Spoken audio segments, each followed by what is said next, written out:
Hi అండి. ఒక 100 మందిలో 90 మందికి కాల్షియం, ఐరన్ డెఫిషియన్సీ బాగా ఎక్కువగా ఉంటుందండి. సో, చాలామంది పాలని, పెరుగుని రెగ్యులర్‌గా డైట్‌లో పెట్టుకునే వాళ్ళకి కాల్షియం డెఫిషియన్సీ అంత ఉండకపోవచ్చు. బట్ ఐరన్ డెఫిషియన్సీ అయితే ఉంటుంది. సో, ఈ కాల్షియం డెఫిషియన్సీని అసల మిల్క్ ప్రొడక్ట్ ఏమి పాలు గాని, పెరుగు గాని తీసుకోలేని వాళ్ళకి కాల్షియం సమృద్ధిగా అందాలి అంటే కనుక పాల కన్నా 50 రెట్ల కాల్షియం అధికంగా ఉన్న నువ్వులను ఈ రకంగా పాత బెల్లంతో లడ్డూల్లాగా చుట్టుకొని డైట్‌లో పెట్టుకుంటే వాళ్ళకి ఒకేసారి రక్త పుష్టి, ఎముక పుష్టి కూడా వెళ్తుందండి. అంతేకాకుండా నువ్వుల్ని ఎప్పుడైతే మన డైట్‌లో పెట్టుకుంటామో మన ఇమ్యూనిటీ కూడా బాగా పెరుగుతుందండి.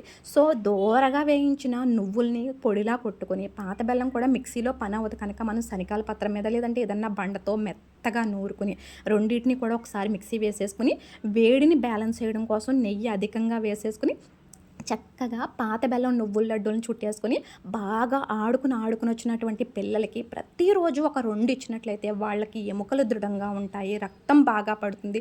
ఇమ్యూనిటీ చాలా బాగా ఉంటుందండి. సో, ఇలా హెల్తీ వేలో ప్రిపేర్ చేసిన పాత బెల్లం నువ్వుల లడ్డూలు మీకు గాని, మీ పిల్లలకి గాని కావాల్సినట్లయితే వెంటనే స్క్రీన్ పైన కనిపిస్తున్న నంబర్‌కి కాల్ చేయండి.